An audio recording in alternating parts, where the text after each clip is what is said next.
This is Sarah Mitchell, a mother whose world was shattered in a single night.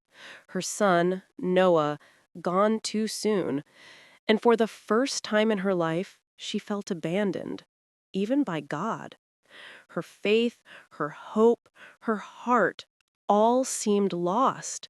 But sometimes, even in the darkest moments, God speaks in ways we never expect. Sarah never imagined her world would collapse in a single night. She remembered the rain that hammered against the hospital window like heaven itself was crying with her. Her little boy, Ethan, only 7 years old, lay motionless on the bed, surrounded by machines that beeped with no promise. Doctors murmured about complications, about doing everything we can, but Sarah knew the truth long before they said it. Mothers feel certain things without needing explanations. When the moment came, when Ethan's breathing slowed and his tiny hand slipped from hers, she felt something inside her break, quietly, silently, like a glass cracking from the inside. She didn't scream. She didn't collapse. She simply sat there, her eyes fixed on the boy God had given her and then taken back. The following days passed like fog.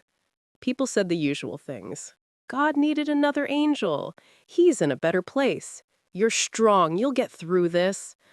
But none of it filled the emptiness inside her. Sarah didn't want an angel. She wanted her son. She didn't want strength. She wanted time. And she didn't want comfort. She wanted answers. One night, she sat in Ethan's empty room, hugging his favorite blue blanket, inhaling the faint smell of his shampoo, trying desperately to hold on to anything that hadn't yet faded. She looked at the ceiling and whispered, "If you're still there, God, why didn't you save him?" Silence answered her, and in that silence, she felt completely alone. Weeks passed. Grief became a constant shadow following Sarah everywhere. She stopped listening to music, stopped cooking, stopped attending church. The Bible on her shelf collected dust. Faith had been her foundation once, but now it felt like a language she no longer understood. Every morning, she woke up hoping the ache would be lighter. Instead, it grew heavier, like a stone pressing deeper into her chest. Her friends visited, but their presence only reminded her of what she lost.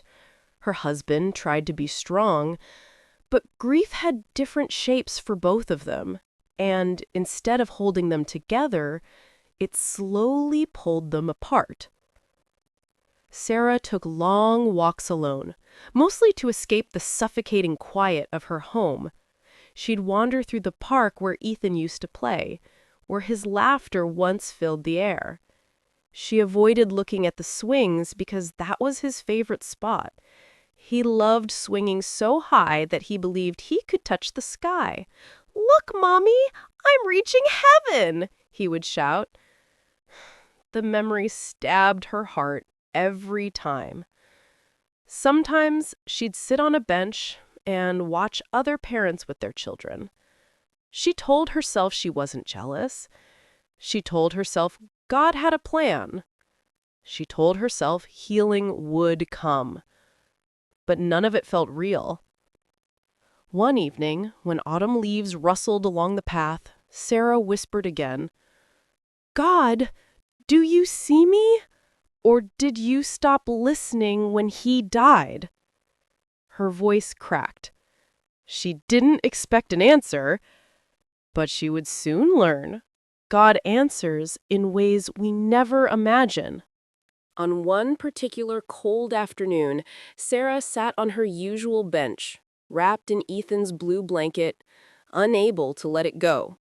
The park was mostly empty, except for an elderly woman feeding birds near the fountain. Sarah barely noticed her. After a few minutes, the woman approached and gently asked, "May I sit?" Sarah nodded wordlessly. For a while, neither spoke. The silence was strangely comforting. Then the woman said softly, You're carrying something too heavy for one heart." Sarah swallowed hard. "You don't know me." "No, but God does." Sarah stiffened. She wasn't in the mood for religious strangers with good intentions. But something about the woman's tone, warm, steady, almost motherly, kept her from walking away. "You lost someone small, someone precious." Sarah's eyes filled instantly. How do you know?" The woman didn't answer directly. She just placed a gentle hand over Sarah's trembling one and said, "When God takes someone home early, he always leaves a piece of his comfort behind. He sent me because you haven't felt it yet." Sarah shook her head, tears spilling. "I feel nothing. God left me. He abandoned me."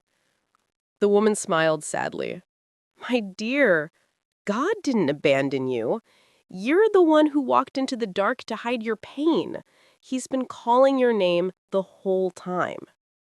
Sarah's breath caught. Then the woman said something that made her heart stop. "Your boy wants you to know he's not gone. He's home." Sarah froze. Her hands turned cold. "How do you know that?" she whispered.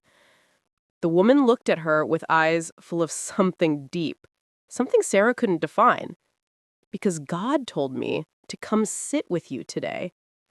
And just like that, Sarah's heart raced. Her mind tried to make sense of what she'd just heard. She wasn't the type to believe in coincidences, but she also didn't believe in miracles. At least, not anymore. The elderly woman continued gently, "Your son still lives, just not here. He is with God, laughing, running, whole, and safe." Sarah sobbed, unable to stop. The woman pulled her close the way a mother comforts her child. She whispered, "You think God is silent because he didn't stop the storm. But sometimes he allows storms to bring us home to him." Then she added, "Your boy is with him. And he wants you to live. Not just breathe. Live." Sarah hid her face in her hands. "I miss him. I can't. I don't know how to move forward." "You don't have to know. You just have to take the next small step. God will carry you the rest of the way." They sat quietly while Sarah cried, deep, raw, soul-heavy tears that she had been holding in for weeks. When she finally looked up, her voice was barely a whisper. What am I supposed to do now?" The woman squeezed her hand. "Talk to God again. He's been waiting." Something in Sarah cracked open, not like breaking, but like a window being unlocked after a long winter. For the first time since Ethan's death, her heart felt the faintest warmth. She didn't fully understand it, but she felt it. And it was enough. After composing herself, Sarah wiped her tears and turned to thank the woman. But the bench was empty. The woman was gone. No footprints on the path, no sign of her near the fountain, just the faint rustle of leaves. Sarah stood up, looking around with confusion and disbelief. How could someone disappear so quickly? She walked the entire area, searching for the gentle stranger who had spoken words only God could have known. But she wasn't there. It felt impossible. Then she remembered something the woman had said. "God told me to come sit with you today." A soft tremor moved through Sarah's chest. Was she an angel? A messenger? A miracle in human form? Sarah didn't know, but she knew one thing. She hadn't imagined it. Because for the first time since Ethan died, she didn't feel alone. She walked home with a different kind of heaviness, one mixed with warmth, light, and something she never thought she'd feel again: hope. When she entered her house, she walked into Ethan's room. Instead of collapsing into tears, she sat gently on his bed, placed her hand on his blanket, and whispered, "God, I'm talking to you again. Please keep my boy close and help me find my way back to you." And for the first time in weeks, her heart felt held. Days turned into weeks, and Sarah slowly began rebuilding her life. She returned to church, not because she understood everything, but because she didn't want to walk alone anymore. She joined a support group for grieving parents, where she found other hearts that had walked through the same storm. She didn't heal overnight. She didn't wake up suddenly joyful. Healing came in whispers, not shouts, in small breaths, not giant leaps. She learned to talk to God again, not in perfect prayers, but in honest ones. "God, I'm hurting. God, I miss him. God, thank you for holding me." One morning, as she stood by Ethan's favorite swing, a gentle breeze brushed her cheek. Warm, familiar, comforting. She closed her eyes and smiled through tears. "I know you're home," she whispered. And for the first time, she meant it. Sarah realized something she hadn't before. She was still broken, but she was also blessed. Blessed to have loved Ethan. Blessed that God had sent comfort in her darkest moment. Blessed that healing was possible, even after unimaginable loss. She didn't understand why God took her child, but she now understood something else. Even when life breaks you, God never leaves you in pieces. In our deepest pain, when we feel forgotten and abandoned, God often sends comfort in the most unexpected ways. Sometimes through people, sometimes through timing, sometimes through quiet whispers in the heart. But He never leaves us. Even broken hearts can find healing. Even shattered lives can be rebuilt. And even the darkest nights eventually lead to morning light.